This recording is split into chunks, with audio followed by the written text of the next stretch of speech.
本日のよしなしごと。借パクを思い出す季節。皆様、いかがお過ごしですか？わし、56歳、ご新造です。突然ですが、借パクに悪意がない時だってありますよね。なぜこんなところにある？気づいたら自分のものみたいになってしまっていたあれ。学校の図書室で借りた本と給食の白衣。卒業どころか社会人になったり、実家から離れる時に片付けていたらひょっこり出てきて、今さらどうすんのこれってなる。なんとなく年度末になると思い出すんですよね。そもそも今の子供たちって給食当番の白衣ってあるんだろうか。うちの子供たちの時はまだあったかな。でも家で洗濯するために持ち帰ってきた記憶がないんですよね。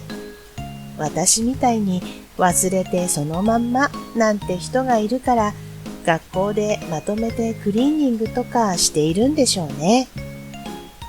前科者はきっと私だけじゃないはずと思ったので、面白いエピソード探してみました。1、卒業生が40年ぶりに当時借りた本を見つけましたと返しに来た。学校側もこんな昔の貸し出しカードまだあったんだとびっくり。結局本は展示されて、長年の時を超えた返却物として話題になったとか。年月が経っても本の価値は下がることはないと思いますから、返してもらう側の学校も特別困ることはないでしょうね。2、高校時代、友達にちょっと貸してと言われて貸した学生服。卒業してからすっかり忘れていたけど、10年後に同窓会で、実はあれまだ持っているんだよね、と白状されて大爆笑。結局返してもらわずに思い出として語り継がれることに。制服が返ってこなくても問題なかったということは、卒業式とか最後の登校日だったのでしょうか。それとも2着持っていたとか？まあ細かいことは抜きにして、コスプレでもしない限り使い道はなさそうなので返却不要でいいですよね。そして海外ではもっとスケールの大きい借パクが。アメリカでは122年ぶりに本を返却。1900年初頭に借りた本が122年後に発見され、図書館に返却されたケースがありました。延滞料金を計算すると莫大な額になるはずでしたが、図書館側はこんなに長く持っていたのによく返してくれましたね、とむしろ感謝。結果、本は歴史的資料として展示されることに。イギリスでは50年前に借りた傘を返却。ある老人が大学時代に学校の傘を借りたまま持ち帰ってしまい、50年後にあの時の借り物を返したいと大学に持ち込んだ。学校側は、そんな古い傘もう忘れていましたよと大笑い。でもその傘はレトロなデザインで学校の資料館に飾られることになったそう。やはり人類皆兄弟。どこの国でも同じようなことが起こりますね。でも気をつけたいのが個人間での借パク。カナダでは子供の頃、友達に借りたゲームカセットが大人になってから物置で発見。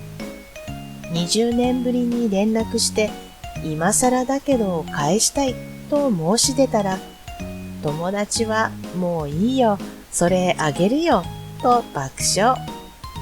逆に友情が深まったらしいのですが、これ貸した側の受け取り方で結末が大きく変わってきますよね。笑って昔話のネタになってくれればいいのですが、ずっと探してたのにと怒っていたら、本当はあいつ盗んだんじゃないのかと一気に友情崩壊の危機。返すべきか、もう時効と黙っているべきか、究極の選択を迫られそうです。悪意がなくても持ち続けてしまった場合、法的には占有離脱物横領罪というなんとも小難しい耳慣れない罪になるんだそうです。でも学校の本や給食の白衣などよほど高価なものでない限り警察沙汰になったという話はないようです。とはいえ見つけてしまった時は罪悪感がじわじわ。正直に持っていくか、家で保管なり処分するか。もし勇気を出して返しに行った方がいたら、ぜひコメントで教えてください。懐かしいけど自分のじゃない。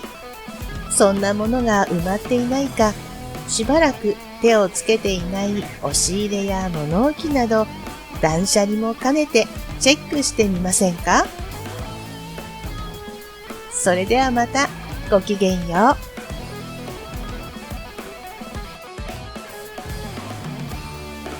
う。いくつになっても楽しいを探していきたい。楽しいを探しているのもまた楽しい。あなたの楽しいを共有させてくれませんか？ぜひチャンネル登録してコメントでお聞かせくださいね。